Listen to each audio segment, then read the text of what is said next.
Hey there, boys and girls of the YouTube world. Today, the Duff dog and I are gonna see if we can't repair a Model A Ford. So this car is a local school teacher. His dad had the car. This car's been around for 50 years, my whole life. I've known about this car, and he's not a car guy, but he drives the crap out of it. And so he reached out to me and asked me if I'd take a look at this car last year. We did a bunch of service work on it. Rebuilt the front suspension, adjusted the brakes. I got the blinkers working, all that. This year he called me up and he's like, "Hey, Mortske, I got my Model A out this year, or last year I was driving it. I was driving it in the parade. It died, had to boost the battery." He said, "I charged the battery up this spring, drove for a little while, started spitting and sputtering." So he claims that there's an issue with the battery. So he pulled up yesterday and I said, "What's the amp gauge doing?" He says, "It's sitting at 0. I said, "Well, maybe it's not working." So this car has been converted to 12 volt. It's amateur restoration, probably, I don't know, 15-ish years ago. It's a really nice, presentable car, but it's not like 100-point car. It's a very, very, very nice driver. Amateur restoration is a term I use loosely. So, I'd worked on this car before and I knew it had been converted to 12 volts, so I thought, well, maybe you got a bad battery, maybe you got a bad connection, maybe you got a bad alternator. I said, turn the headlights on, see what the amp gauge does, and then the headlights don't work. So we gotta fix two things. So I guess I'll give you a real quick walk around. Like I said, this is a 12 volt car. It was all black when I was growing up, and they had it repainted this black and root beer brown with the yellow wheels. You can see they painted right over the valve stems. The hood fitment isn't great. There's a couple scratches on the hood, on the cowl from the hood here. I think this is a 29. They didn't put new door handles on it. The inside is very, very presentable, actually. Somebody put a padded dash. It does have blinkers. Like I said, we got those working for them just because these cars are so god-awful slow that you want to have a blinker going. There's a hooey in this fender on the tail light. Somebody made a splash pan. I don't think the Tudors had that splash pan back there. Yeah, little paint coming off there, and like you see, it's galvanized, just a homemade panel, but little chunk of the fender's bent in down there. He just wants a driver, and I give it to that. He drives the crap out of this thing. He's always tootling around. Real old Pioneer plates, only 4-digit. I would guess that's probably from the 80s, maybe the 70s. So, like I said, battery's been moved from underneath the floor to up here on the firewall. It is a 12 volt. It's got a dead man switch, and then it's got a GM alternator with a big pulley on it to run that big belt. Like I say, built Ford tough with Chevy stuff.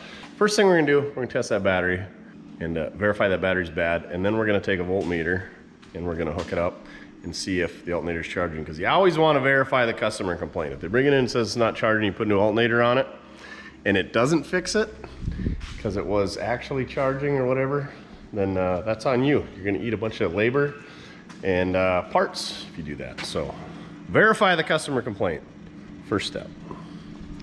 So maybe we should do that first. Are you going to help work on a Model A? You're just wound tight this morning. All right, we're going the lazy route. Gonna hook up our power probe here. These things are so great for when you're testing electrical stuff. And we got 12.4 volts. It's been sitting overnight, so let's see what it's got when we start her up. I guess I'll show you the starting process on this car. Most Model A's are the same or similar. So this has got a dead man switch, so we flip that on. Like I said, it's got a GM alternator, and I think one of these should have a diode.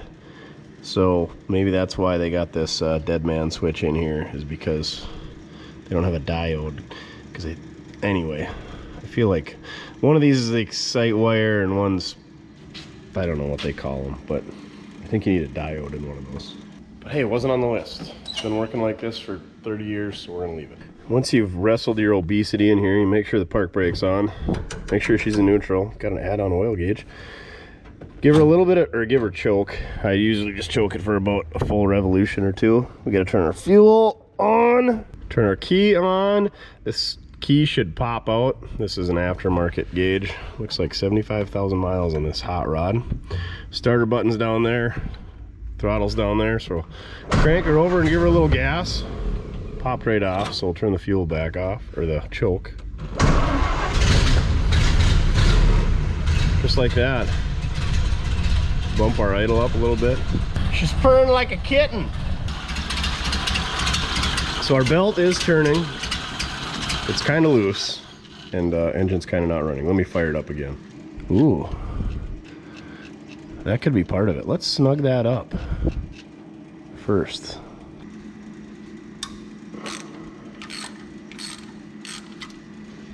I don't think you want to put too much tension on it. These things really weren't designed for crazy loads on them.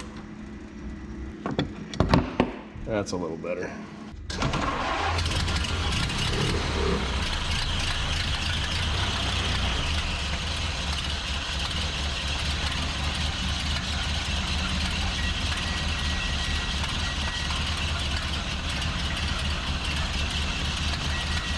We're getting power at both of these. We're getting power there. But we're only getting 12.2 volts. We'll rev it up and see if we're getting any more. So right now the battery resting has 12.4, and when it's running it has 12.2. So as you can tell, we're going backwards. Do the old magnet test. She is not magnetizing. Never mind that little spark down there.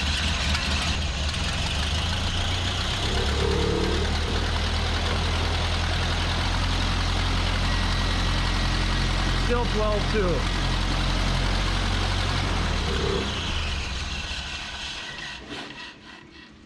So there you have it. We got 12.4 volts at the battery when it's not running, and 12.2 when it is running. So she's going backwards. Let's pull this alternator off after we disconnect the battery, do everything properly and safely, and you know, all that. Get our safety gloves and our safety pants and our safety shoes and our safety beard nets on. Let's do this.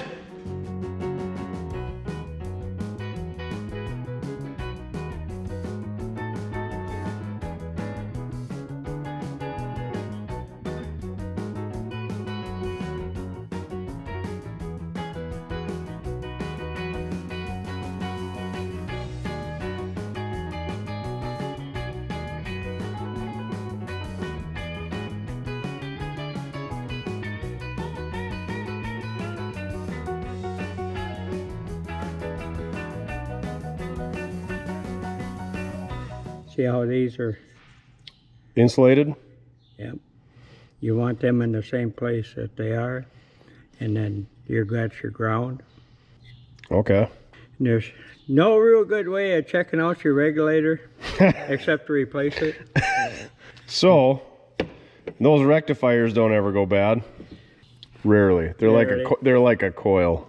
Right, but you can take these off here, and then you could spade them back, separate them from the other side. Then you could check them with a diode, only let the current flow one direction. Or hook a battery up to it, yeah. Yep, battery up to it and chest light and check it out. So you're saying we should just take that off and see if we got a voltage regulator to put in there? Right. All right, let's see what we got. No guarantees. You got one on the shelf? I got several, but... You got several. I don't know if they ever work. Yours are used parts. Yeah. I guess we're gonna check the rotor too, huh? Yeah. Gotta plug your test light back in. Try not to get electrocuted. Don't get electrocuted. Test it, make sure it works. So you want continuity all the way around. Yep. All the way around there. But you don't want it here, see? Yep, because that's going to your bearing. Yeah, always it'll be shorted out. Okay. Good to go. Dr. Mojo's stamp of approval. I was not able to find a voltage regulator in my stash, but I got some more used alternators. So we're gonna take a pulley off of this guy, put on one of these guys, and go from there. And maybe we'll get a voltage regulator and order it and put it in here and fix it. Or we'll just throw it in the stash and not label it that it's broken. Mojo also says if you stick a screwdriver in that hole right there, there's that little connector right there, And if you ground that out, that'll bypass the regulator, and if it charges then you know it's the regulator. Would have been good to know before I tore it all apart. Worthless information of the day. So I'm going to see which one of these is clocked. Oh, probably this one, because that's got the serpentine-ish setup, and we don't need that.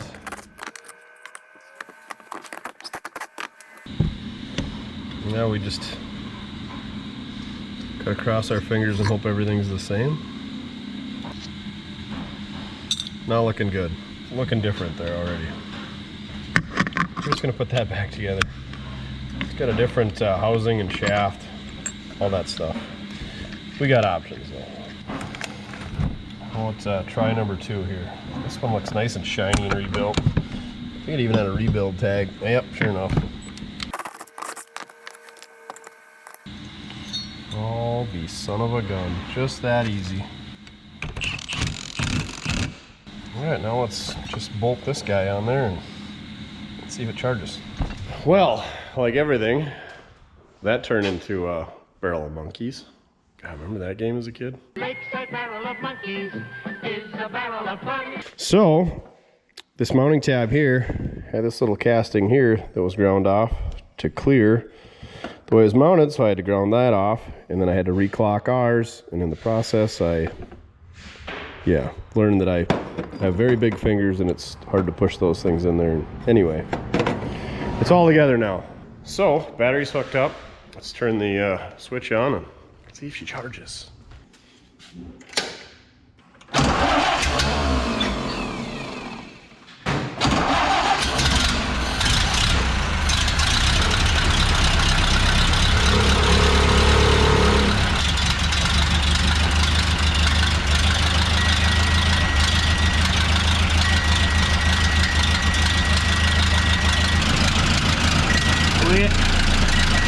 We actually went backwards. We're at 11.9, 12 volts.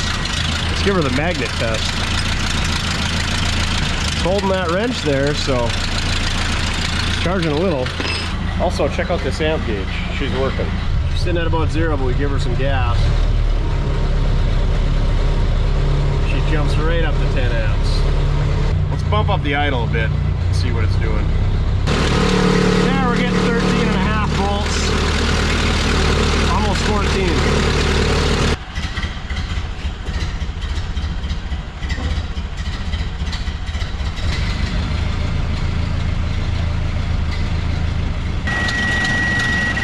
We're at 12.1. So I think the alternator's fine, the wiring's fine. Just too much idle time causes these things to drain batteries. And that's why I hate parades. It's hard on cooling system, it's hard on brakes. You leave candy in the car that gets wedged in there that ruins the interior, and then mice get in there to eat said candy and ruin your interior, and it's taxing on the electrical system. Just parades are silly. It's not charging at an idle, but as soon as you rev it up, it charges. That's just the way it is, ain't it? Yep. Just got to deal with it. That's why we don't do parades, right? Right. Yeah. They gotta be turned at a certain RPM. Yeah. Or we got to put a bigger pulley on the crankshaft and a smaller pulley on the alternator, right? Yeah. That'll fix it. All right, I think we're gonna call her good. Now let's dig into the headlights. So here's our headlight switch. I think this is taillight only. Taillights are working, but we got no headlights. Now you turn her to the counterclockwise. That's off again. And that should be low. And that should be high. Like I said, since our taillight's working, we know we got power to the switch. Nothing up here. Let's try low beam. Nothing up here. But we got our taillight. And that wiring runs all the way down the steering column and then comes out the bottom down here. I think that's actually the switch itself. Right there. So you can see all that original cloth style wiring. But it's pretty much a straight shot from there to the headlight. And obviously this has been converted to 12 volts. Words is hard today. So it's pretty much got to be in that switch. I do see a couple of fuses.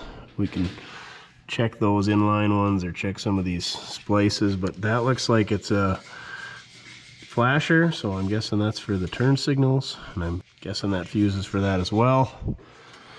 So maybe let's take a look at that switch. Looks like just a bail clip to take it apart. I've never had one of these apart. So I got this switch apart. There's just a bail clip that holds it on. This slides together with this little slot and ball mechanism. Pretty neat, super serviceable, but there's a lot of terrible, bad, green, nasty connections in here. And we can maybe solder this back in place. I'm guessing that's our culprit. And go from there, but I think I'm gonna tell the customer this thing needs a new switch and likely to be rewired. We'll see what I can dig up. I might have a Model A book somewhere. All right, we did some research. I found a book that my grandpa actually gave to my uncle back in the day. Both of them are no longer with us, but I still got the book. Anyway, everything checks out in there. So I don't know what that extra wire is. We're not gonna touch that, it wasn't on the list. If we send a ground to this, the lights work. So we just got a bad ground. They just painted over all of it when they restored it. So yeah, what a deal. Here's our book. We got the wiring diagram for cars with cowl lights and without. And this is a pretty good little book. The Ford Model A Construction Operation Repair for the Restorer by Victor W. Page. To Mag from Jerry. I guess my uncle gave it to my grandpa. But anyway, oh dang it, I lost my page where the old aristocrat is. If anybody's got one of those, hit me up. mortskerepair@gmail.com. Those things are freaking sweet. One day I'll get one. The Dunn Manufacturing Company, Clarinda, Iowa. All right, we'll clean up some grounds and check back. Hopefully we can get that switch back together and timed and clocked and whatever. If not, we'll have to go back to the book. Cleaned up some grounds. Look at that. We got high beams. But look at that. We only got one low beam. This one's winking. That one ain't not. That one's not winking.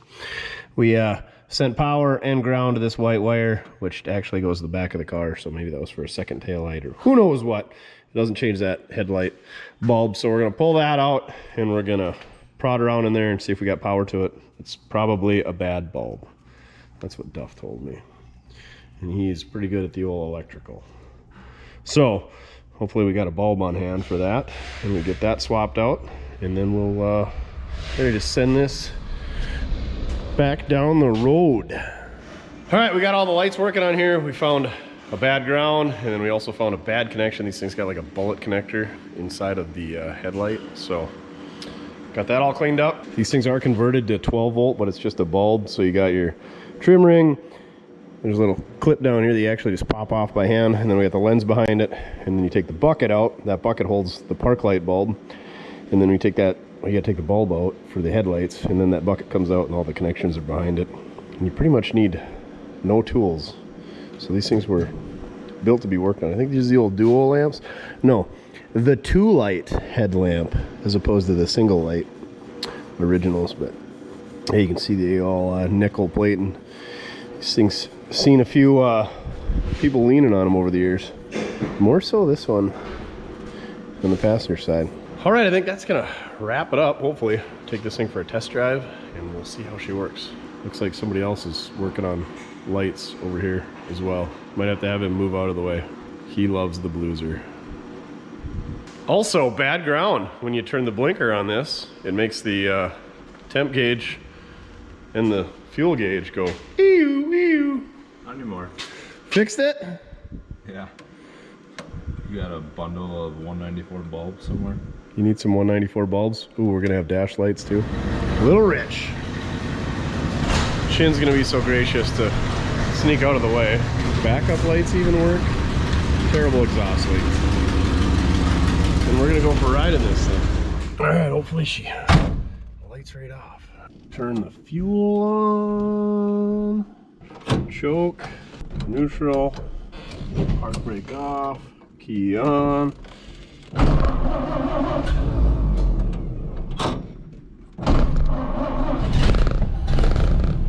we go. And we're off.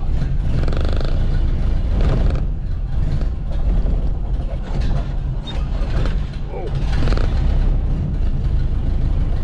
She needs a few puddles, like any good Model A should.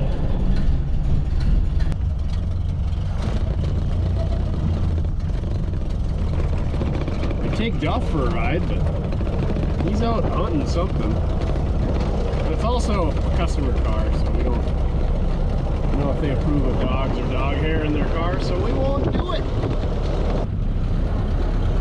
Shift's pretty smooth.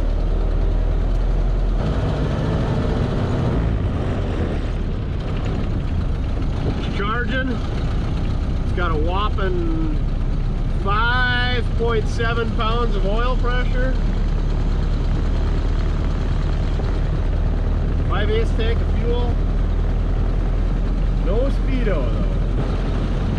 If it wasn't on the list, I'm not digging into it. That's the thing with these old cars, is it can really snowball. Alright, I guess we tested it in the shop and the lights all work. Amp gauge says it's charging, so we're just gonna do a couple mile loop, whip her around, run her back, and call her good, I guess. I don't know what the temperature is today, probably in the low to mid 60s, but this is optimal Model A cruising temperature. You can even have the windows up. Yesterday it was super hot. The day before, just about. Well, yesterday was pretty decent. It was like 72. Yesterday was perfect. The day before, super hot. Someone said it was 102 in Oklahoma yesterday. That does not sound like good Model A cruising weather. That sounds like sitting in a pool or air conditioning. Neither of which we have here. We as in Duff and I. Alright, we got a couple miles in. Everything looks good. These cars don't have temp gauges from the factory, so like I said, this car's always run cool and it's pretty cool out, so don't worry about that. Did a bunch of works on the brakes and suspension last year, and all that stuff seems like it's working really good. I always like to see that. So I guess the work we did last year is the brakes in this car were not on the list. I can't remember. Oh yeah, it was an ignition deal. He came and it was cutting out. Just run forward when it got warmed up. It was pretty much a condenser, bad condenser, but we could plug some wires, cap motor, all that stuff in it, because all that stuff was pretty low. But when you get up to speed, it would just start shaking. He goes, yeah, I just don't go that fast. Well, I do. So I looked underneath and all the bushings were shot, the shackles were shot, so we rebushed the entire front end. And then the brakes were terrible. And he said, yeah, I usually grab the handbrake. And I'm like, nah, that's not what the handbrake is for. So, I don't think we put any brake parts in it. We just adjusted everything. So these cars with mechanical brakes, you got, I think we counted underneath, probably my Model H, there's like 17 pivot points per side. So 34 total per car. Then they can get rusty, can get out of adjustment, and pins get worn, and slots or holes or whatever get worn. So we spent a bunch of time doing that. The brakes in this car are really a lot better than they were. Mechanical brakes leave a little bit to be desired. That vehicle line will put you through the windshield.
thank you very much for watching. Remember, it doesn't matter how you get it done. As long as you're having fun. It's always fun.